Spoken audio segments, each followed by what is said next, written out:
Vendredi 13 décembre 2019, mesdames, messieurs, bonsoir et bienvenue sur la grande édition sur ESAE TV. Constater de plus près les difficultés sociales auxquelles sont soumis les étudiants des universités de Porto Novo, de Sakété et de Kétou afin d'y remédier pour faciliter la rentrée académique 2019-2020 sont les motifs de la tournée entreprise les 11 et 12 décembre par la directrice du cours d'Abomey Calavi. À suivre donc dans ce journal le point de cette tournée.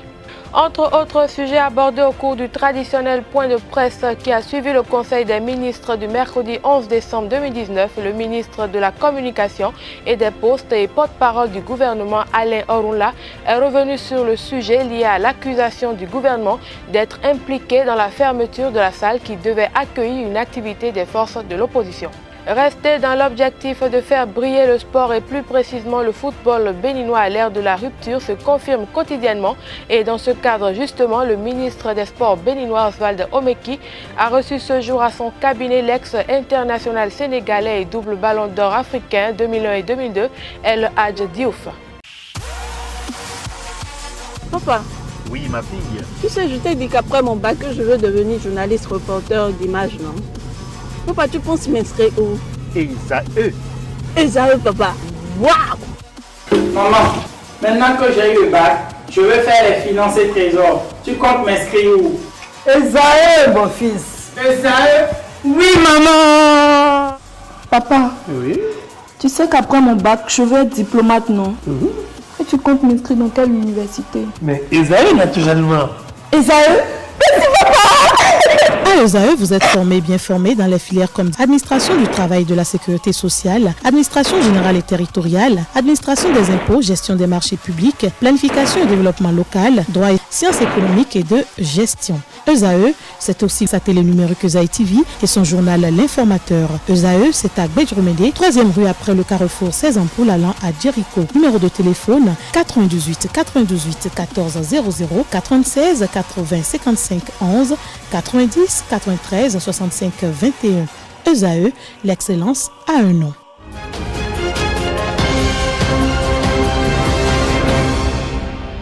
Dans le cadre de la rentrée académique 2019-2020, la directrice du Centre des œuvres universitaires et sociales, Abomey Calavi, a initié une activité baptisée la rentrée scolaire des centres universitaires de Porto Novo, de Sakété et de Kétou. Une activité qui s'inscrit dans la dynamique d'aller au contact des étudiants afin de s'enquérir directement et ceux de vive voix des différentes difficultés sociales auxquelles sont confrontés ces étudiants. ESAE TV a pris part à cette tournée qui s'est déroulée du 11 au 12 décembre 2019.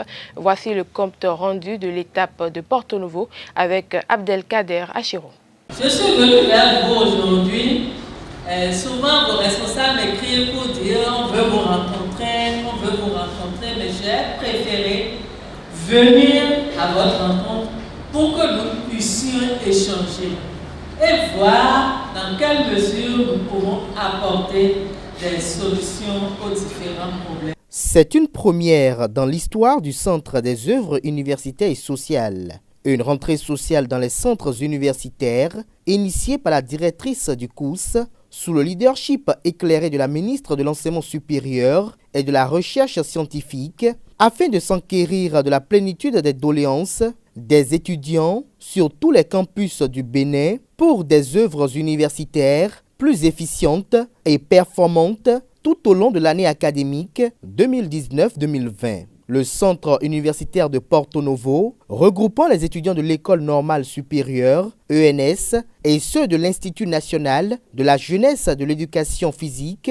et du sport INJEPS, a servi de cadre de lancement de cette initiative salvatrice et inédite. Madame la Décousse, c'est la première fois que nous avons vraiment l'occasion de vous recevoir et d'échanger avec les étudiants qui sont les premiers concernés par le travail que l'État vous a confié et que vous accomplissez comme il le faut. Les œuvres sociales sont incarnées chez nous par le COUS. Et le COUS nous permet d'avoir le logement à vil prix, la restauration sponsorisée, les soins de santé sponsorisés. Moi-même là, quand je tombe malade, je vais à l'infirmerie de l'INGEPS. Pour obtenir de vous, les étudiants, un bon rendement, il faut que vous soyez dans certaines conditions. Des conditions normales, des bonnes conditions, des conditions sociales, pour que vous puissiez faire le travail qui vous a amené à l'université. Nous saluons cette activité qui est introduite par la directrice de course. Après une présentation exhaustive du cours par la directrice Ghislaine Claude Fagbohun, sans tabou, les étudiants se sont exprimés avec tout le respect requis en de pareilles circonstances. Des problèmes concernant la restauration, l'infirmerie, les conditions d'hébergement ont été exposés et des assurances ont été données afin de tout mettre en œuvre pour faciliter les conditions de logement, de transport et d'hébergement des étudiants. Aussi, des solutions consensuelles ont été trouvées au cours des échanges à bâtons rompus, toujours pour garantir un épanouissement aux étudiants. Mais si on arrivait à gratter les tickets, c'est-à-dire quoi? Les étudiants qui désirent se réfectorer le lendemain doivent quand même essayer de prendre le ticket déjà la veille. À partir de cet instant, on connaît déjà le nombre d'étudiants susceptibles de manger et par conséquent, vous-même, vous planifiez votre budget et on évite ainsi les longs files d'attente. Parfois, excusez-moi, les responsables étudiants ne prennent pas en compte vos doléances. C'est pour ça que nous avons décidé de venir et de parler directement avec vous. Au lieu de perdre 2 heures, 3 heures de temps dans une queue, pendant ce temps, vous pouvez aller étudier, vous pouvez faire autre chose.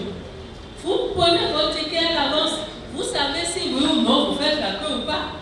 Si vous avez pris votre ticket, est-ce que je fais la queue ou pas? Donc, c'est une grande question qu'on voudrait vraiment expérimenter. Ça ne veut pas dire qu'on vous impose ça d'un chef, là, si on en parle. On fait l'expérimentation, on peut faire les petits réglages. Ou si vraiment on expérimente et que nous tous on s'accorde pour dire que ça ne marche pas, nous allons laisser tomber. Très émue et séduite par les talents artistiques de ses étudiants, la directrice du Centre des œuvres universitaires et sociales a rassuré l'assistance de la volonté du COUS à financer les activités artistiques et culturelles une fois disponible l'arrêté ministériel autorisant cette action. Il y a d'autres volets qu'on n'a pas pris en compte depuis 3 ans, par exemple le volet artistique, culturel, sportif. Donc on va essayer de voir comment, parce que quand je vous vois prester comme ça, le COUS a envie d'apporter sa contribution. Ne serait-ce que donner des accoutrements, donner des tam-tams et autres, des instruments et autres.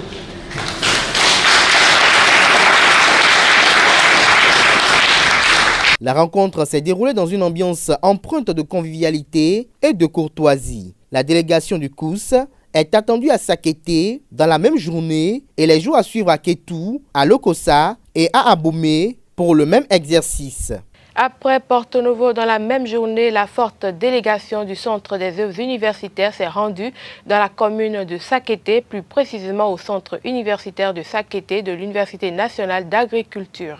Après le centre universitaire de Porto Novo, regroupant les étudiants de l'École normale supérieure ENS et ceux de l'Institut national de la jeunesse, de l'éducation physique et du sport INGEPS, la délégation du Centre des œuvres universitaires et sociales, conduite par la directrice du COUS Ghislaine Claude Fagbohun, s'est rendue dans la commune de Sakété pour également écouter de vive voix les doléances propres aux étudiants du centre universitaire de Sakété de l'Université nationale d'agriculture. Ici, avant de s'exprimer, les étudiants, à travers un sketch, ont plongé leurs hôtes dans l'univers de leur quotidien fastidieux. Ah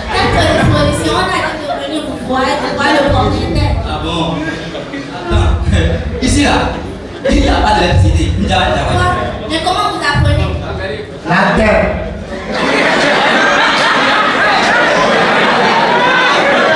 Ici là, il n'y a pas de l'eau. Comment vous lavez? Promoto.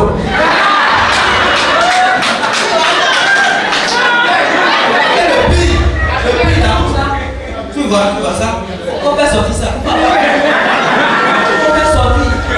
À Sakété, la séance de travail du COUS a reçu l'approbation du maire de la ville, Pierre Adéchi, et de la députée à l'Assemblée nationale de la dite localité. Cette dernière, après avoir écouté les innombrables difficultés auxquelles sont confrontés les apprenants, plaide auprès du conseil communal de Sakété pour une tarification spéciale au profit des étudiants dans le processus d'acquisition de pièces administratives. Elle promet travailler de concert avec la DECOUS et le maire de la ville pour une amélioration des conditions d'études des étudiants de l'Université nationale d'agriculture de Sakété.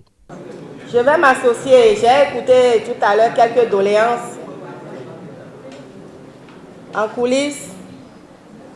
Je vais m'associer donc à Madame la directrice du COUS et Madame la directrice, votre directrice, pour régler petit à petit ces difficultés que vous avez au niveau de l'université.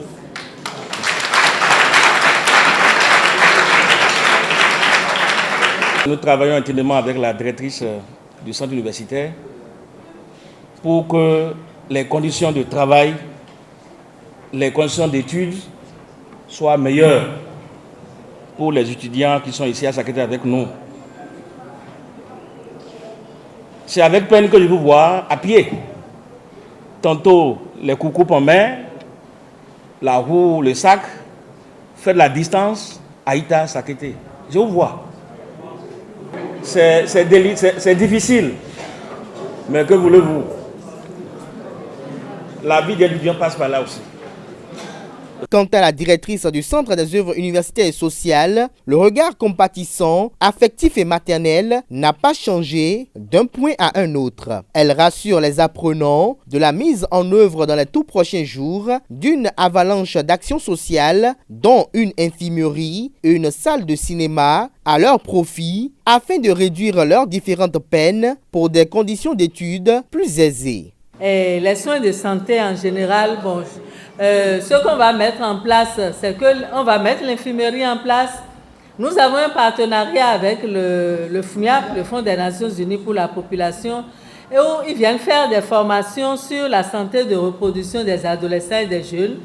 On va former des pères éducateurs, c'est-à-dire parmi vous, on va prendre certains étudiants, certaines étudiantes qu'on va former, qui viendront vous former sur la santé de la reproduction. Et puis comme l'infirmerie est grande, par exemple, s'il y a des cas de viol, il faut qu'on trouve un cadre sécurisé pour que les jeunes filles puissent venir parler de leurs problèmes de sexualité, de grossesse précoce et tout le reste. À l'ancien temps, on avait le bac quand on était déjà un peu mature.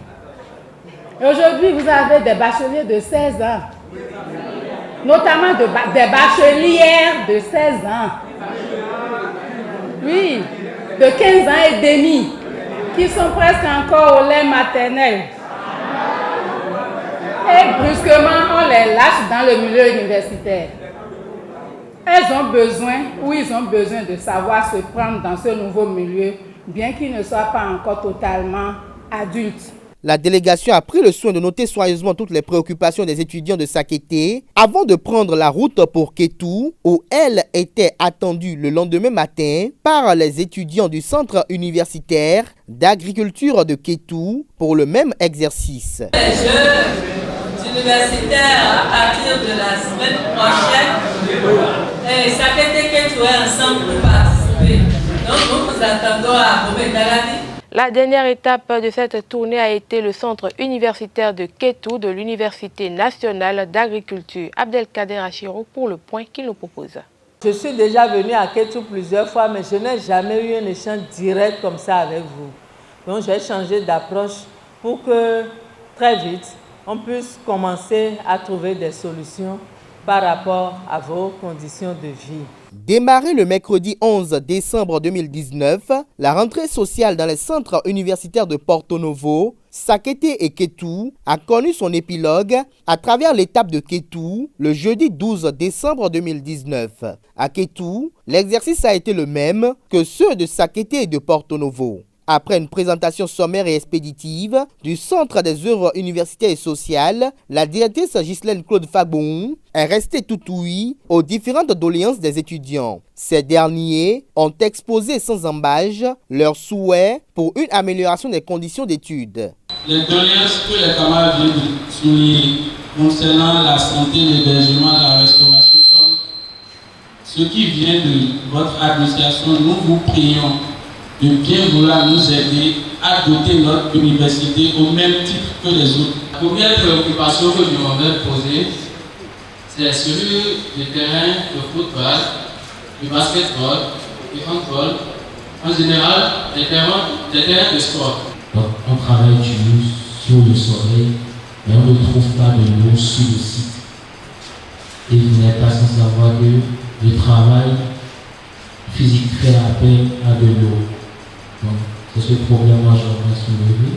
Les problèmes majeurs posés par les étudiants sont liés à l'hébergement, la restauration et le transport. La DECOUS a rassuré les principaux bénéficiaires des prestations du COUS, que sont les étudiants, que tout sera mis en œuvre pour un changement de paradigme très prochainement. À l'occasion, les mérites du partenariat public-privé prôné par le gouvernement pour plus de performances ont été vantés afin d'en extraire une solution favorable à la décantation de certaines situations incommodes. Il est promis aux étudiants une opérationnalité dans de brefs délais d'une infirmerie pour subvenir à leurs besoins de santé. La directrice et aussi le ministère sont à pied d'œuvre pour voir dans quelle mesure solutionner ces différents problèmes qui d'ailleurs constituent une véritable préoccupation. Nous sommes tous conscients que vous travaillez dans des conditions très difficiles, mais sachez que nous sommes de cœur et que la directrice fait de son mieux afin de doter ces nouvelles universités des activités, ou j'allais dire des prestations que le COUS est censé vous prester. Et ce que nous pouvons faire tout de suite, c'est l'infirmerie. J'avais déjà discuté avec monsieur le recteur. Ils ont dit qu'ils vont nous mettre un local à disposition à Hawaï pour mettre une infirmerie. À Kotokou, l'infirmerie est déjà construite. Donc on a un local là-bas. Donc je crois que c'est là-bas qui est la priorité d'abord parce qu'eux ils sont loin. Ils sont vraiment loin, donc on met la priorité là-bas. On peut mettre encore une autre infirmerie ici. Donc on va travailler là-dessus pour que très rapidement, on puisse mettre les deux infirmeries là en marche, que ça soit opérationnel. Et l'autre chose qu'on peut faire tout de suite, c'est de mettre, dès que l'infirmerie sera mise en place, on va mettre aussi le système de prise en charge de l'État en place pour vous. Parce que vous avez droit à des prises en charge pour aller dans des hôpitaux publics. Il y a un hôpital de zone ici. Donc, normalement, nos infirmeries ne prennent en charge que les premiers soins. Et si on vous réfère à l'hôpital public, vous devez bénéficier de la prise en charge de l'État. Louons et saluons la démarche du Centre des œuvres universitaires et sociales. Les étudiants du Centre universitaire de Kétou, de l'Université nationale d'agriculture, restent convaincus qu'un changement s'opérera dans les jours à venir.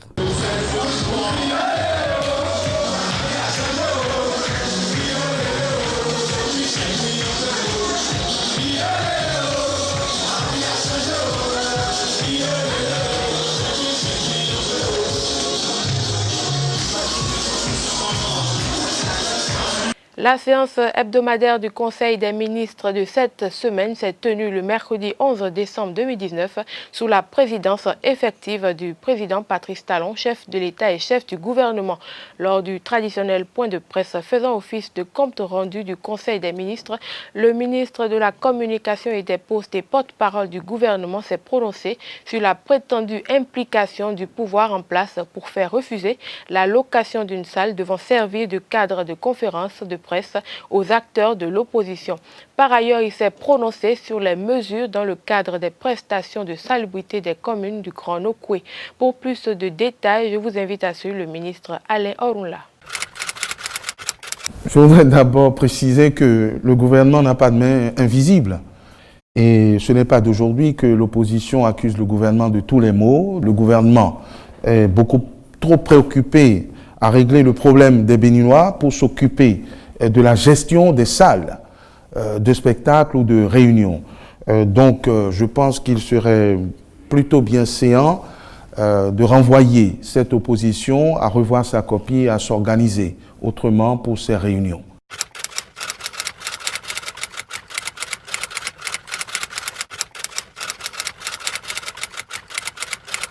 Ce n'est pas très compliqué d'expliquer aux éleveurs quels sont dorénavant les couloirs de passage, qui peut rentrer, qui peut ne plus rentrer. Donc c'est une opération de sensibilisation qui a déjà commencé depuis très longtemps. Et c'est d'ailleurs ça qui a permis de limiter le nombre de victimes liées à ces phénomènes de transhumance. Donc la sensibilisation, l'information se poursuivront afin que les nouvelles dispositions que le gouvernement prend soient respectées et soient surtout efficaces. Parce que l'objectif, c'est de supprimer non seulement les pertes en vies humaines, mais aussi de limiter les incidents et les dégradations subies par les champs qui voient passer les troupeaux.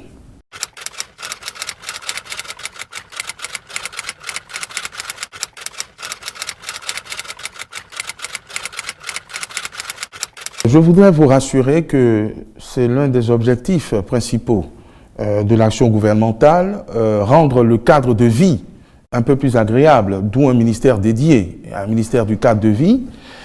Et peut-on avoir un cadre agréable s'il est pollué, s'il est sale? Et vous conviendrez avec moi que nos villes sont sales. Donc, c'est bien l'objectif du gouvernement d'assainir, de rendre plus propres nos différentes villes, et c'est la raison principale de la création de la société de gestion des déchets solides ménagers du Grand Nokoué, qui démarrera ses activités dès le 16 décembre, c'est-à-dire la semaine prochaine. Donc ce n'est pas un effet d'annonce. Page sport à présent dans ce journal.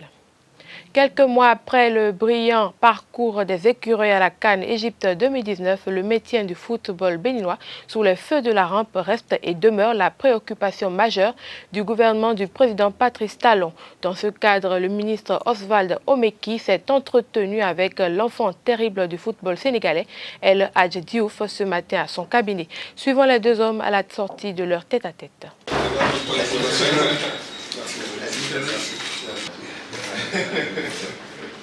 Le Bénin a mis la barre très haute à la Coupe d'Afrique. Et j'espère que maintenant le plus dur reste à faire. Le peuple va être plus exigeant. Les journalistes vont être encore plus exigeants. Et les joueurs aussi doivent être très exigeants avec eux. Parce que j'ai toujours dit, quand on est en quart de finale, on ne peut plus rester en quart de finale. Maintenant, il faut regarder les demi. Quand on fait les demi, après, il faut regarder la finale.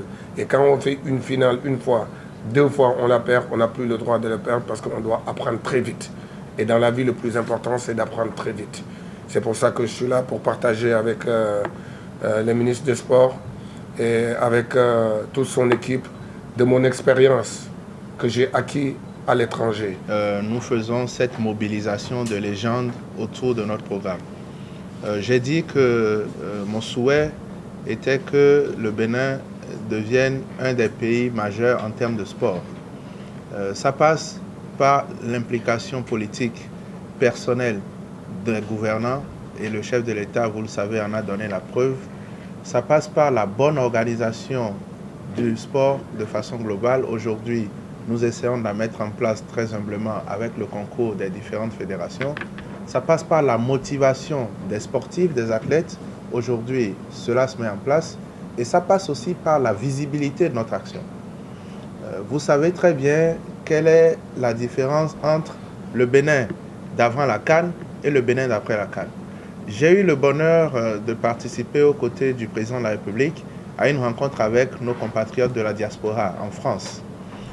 Et je disais au cours de cette rencontre que ma prière est que nous puissions travailler pour faire en sorte que bientôt, pour indiquer le Bénin, on ne dise plus le pays à côté de tel autre pays, mais qu'on puisse indiquer le Bénin par rapport à une performance sportive.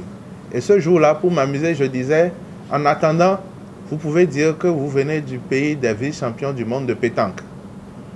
Mais que bientôt, le Bénin aurait une identité liée à son sport qui serait une identité encore plus forte. Aujourd'hui, quand vous dites Bénin, tout le monde dit « Ah, c'est vous qui avez éliminé le Maroc. Ah, cette équipe, les écureuils. » Vous vous souvenez que le nom de notre équipe nationale faisait rire tout le monde. Aujourd'hui, on ne dit plus écureuil mangeur de noisettes, on dit écureuil mangeur de lions.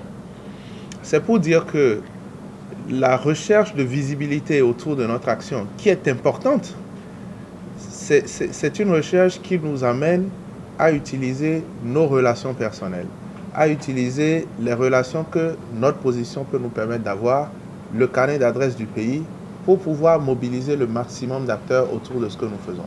L'ex-international sénégalais et double ballon d'or africain 2001 et 2002, El Hadj Diouf, entend notamment œuvrer aux côtés des autorités béninoises pour la signature d'un équipementier de renom au profit des équipes nationales du Bénin.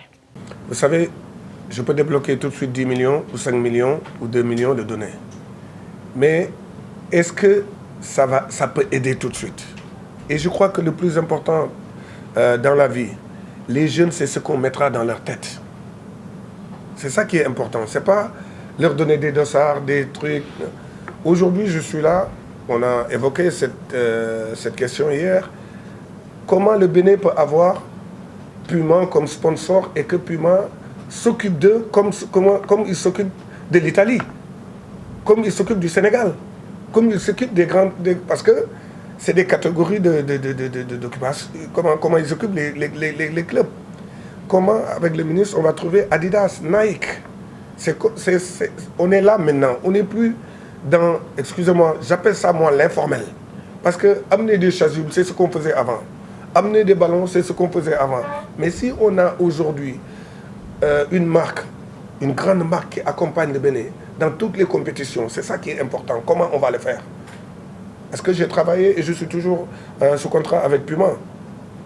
Parce qu'il y a un moment donné, je savais, je fais partie des gens qui ont vendu Puma quand Puma allait sombrer avec Anelka à l'époque, si vous vous rappelez. Donc, nous, on est comment on va faire que Puma ou Adidas ou Nike accompagnent le Bénin. Quand le Bénin, de toutes les compétitions confondues, que ce soit jusqu'aux filles, c'est ça le plus important. Ce n'est pas d'amener des chasubles, ceci. Et comment on va aller, quand je vais voir les jeunes, comment leur parler, mettre des choses dans leur tête. Le football, ça demande beaucoup de sacrifices. Le sport demande beaucoup de sacrifices. Ce qui m'a plu le plus dans ma vie de sportif, c'est de porter le maillot du Sénégal et de rendre fiers mes parents et ma population. C'est ça que j'ai envie de mettre dans la tête de ces gamins. Ils ont la chance aujourd'hui, ils n'ont plus des problèmes de godasse. J'ai vu la Première Dame, la fondation de la Première Dame, ce qu'elle a fait. Et ce qu'elle a, je la félicite encore d'accompagner le football, d'accompagner les filles. Ça, on peut toujours le faire. Mais maintenant, ce qui est bien de faire, c'est l'organisation. Est-ce que M. le ministre a envie de faire une grande organisation autour du sport, du football, l'handball, l'athlétisme? On en a parlé tout à l'heure là-haut. Ils sont en train et surtout de déployer des moyens énormes pour que ces jeunes-là puissent atteindre leurs rêves. Les férus du cuir rond vont assister ce samedi au remake de la finale de la Coupe du Bénin 2019. ESAE Football Club reçoit Aspac au stade René Pleven de Cotonou pour le compte de la 9e journée de la Vitalor Ligue 1. Pour les portuaires, ils ont une revanche à prendre alors que les universitaires doivent par contre chercher à confirmer leur suprématie. Le milieu de terrain d'ESAE, Boris Flakandji et ses partenaires préparent ce duel sans pression.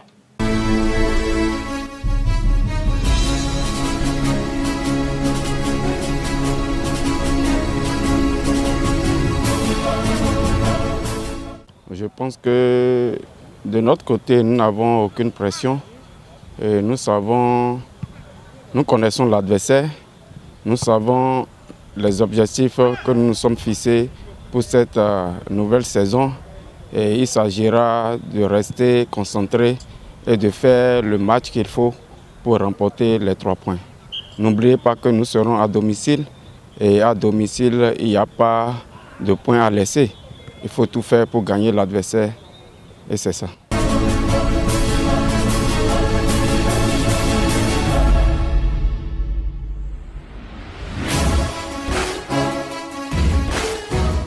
La compétition de la CAF, nous sommes entendus pour mettre ça derrière nous. Il s'agit maintenant de se concentrer sur le championnat et de tout faire pour atteindre l'objectif. Nous sommes là pour jouer au championnat et nous n'allons pas faire un mélange, non. Nous sommes là pour le championnat, nous allons jouer le championnat et nous voulons garder la tête.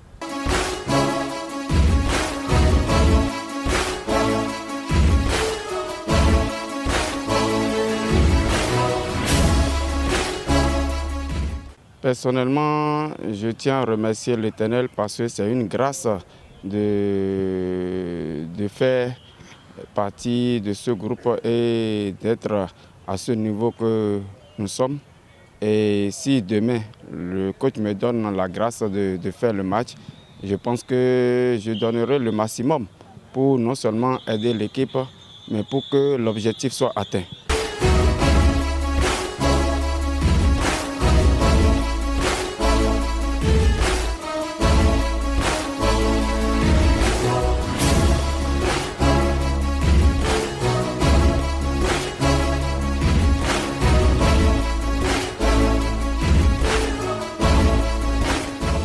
Parmi les autres affiches de la 9e journée de la Ligue 1, le leader AEMA se déplace demain à Charles de Gaulle pour affronter la jeunesse sportive de Poubé. Il y a 2 derbys dans le septentrion dimanche, Panthère Béké à Atchoukouma de Djougou et Real Sport Buffle au stade municipal de Parakou. Un dernier rendez-vous pour boucler cette page sport. La Fédération béninoise de karaté organise ce samedi la première édition de la Coupe de l'ambassadeur du Japon au Hall des Arts, Loisirs et Sports de Cotonou. Ainsi va l'actualité de ce vendredi. Mesdames, Messieurs, merci de nous avoir suivis. Bon week-end à chacun et à tous.